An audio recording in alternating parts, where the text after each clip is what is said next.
Народ мітусіўся і бег па вуліцы, у адным накірунку да чыгункі.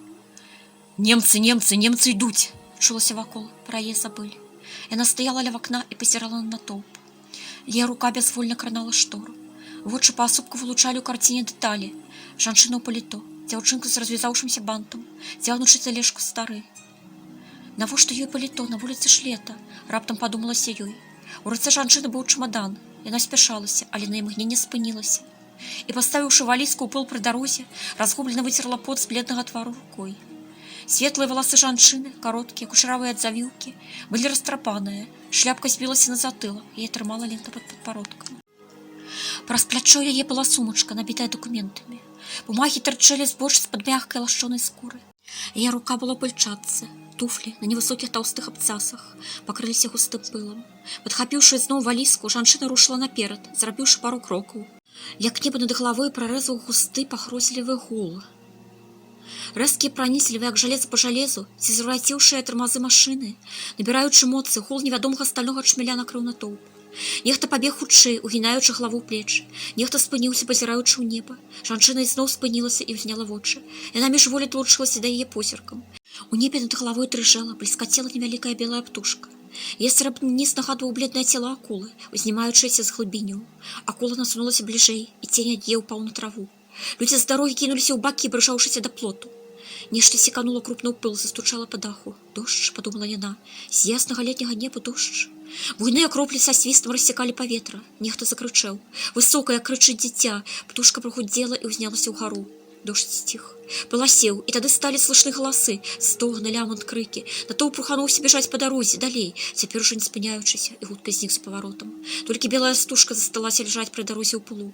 Белая, перарабіўшаяся ў чырвоную. Гэта кроў, раптам падумала яна. Машынальна яе рука накрыла цела мёртвага чмеля на падваконніку. Ён быў халодны і цвёрды, як каменьчык. Яна апусціла вочы ўніз. Перад ёй над бялюткім, чыста вымытым падваконніку побач з кветкай герань у харчку ляжала куля. Яна ніколі не бачыла кулі, як не бачыла і кроў. Хіба толькі са збітай калеткі ў дзяцінстве ці парэзанага пальцу. Але цяпер яна адразу зразумела, кроў гэта плямы пры дарозе. І куля кавалак жалеза, жалячы овад, які накрывае яе рука.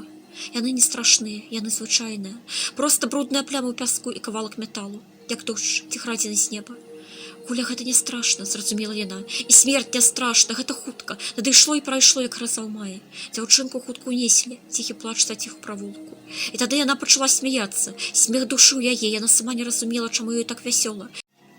Можа, таму, што ўсё было несапраўдным, а можа, таму, што ярка свяціла сонца, і на вуліцы зноў была цішыня і пахла кветкамі. Яны не здолеюць, прашаптала она ціха. Яны не здолеюць знішчыць неба, сонца, траву. Яны прыйдуць і пройдуць, як чорны цень, як дым, які рассейваецца ў паветры, і неба ізноў будзе чыстым, а паветра вольным. Усе яны пройдуць, а яна застанецца. Яна несапраўдная, а яна сапраўдная. Раптам ёй стала лёгка, ціха і пакойна. Нібыта чыясьці цёплая рука кранула яе. Яна апусціла галаву на плячо і дакранулася шчакой да гэтай вялікай рукі. Тора перад ёй на стале ляжыць чорным поханам хлеба. Хлеба няма ўжо 2 дні, яна баіцца выйсці. Юда, Юда, крычыць дзіця. Маці моцна б'е яго па задку рукой. Якая яна табе, Юда? Ты што, не бачыш? Гэта наша дзяўчынка. Яна папраўляе перад зеркалам хусціну. Шчыльна хвае пад яе чорныя валасы. Шмуэль казаў, што ёй трэба бегчы. Трэба некуды сходзіць, бо за ёй прыйдуць. Хто і навошта, яна не зразумела. У яго не было часу казаць падрабязна. Ён проста шапнуў ёй на вуха, стукнуўшыся з ёй на кірмашы. Дапамог ёй сабраць яблыкі з кошыку, які вісеў яе на руцэ. І пакуль збіраў, шапнуў. Яны ўсіх забіваюць, трэба сыходзіць. Куды? Прашаптала яна. Мне няма куды ісці. Заўтра ўвечары. Яго слова палілі яе вуха, і яно ўспыхнула чырвоным. Ён злажыў яблыкі ў кошык, узняўся і сышоў. Яго белая кашуля і чорная кепка, пракрываючая густыя віхры, хутка змяшаліся з натоўпам.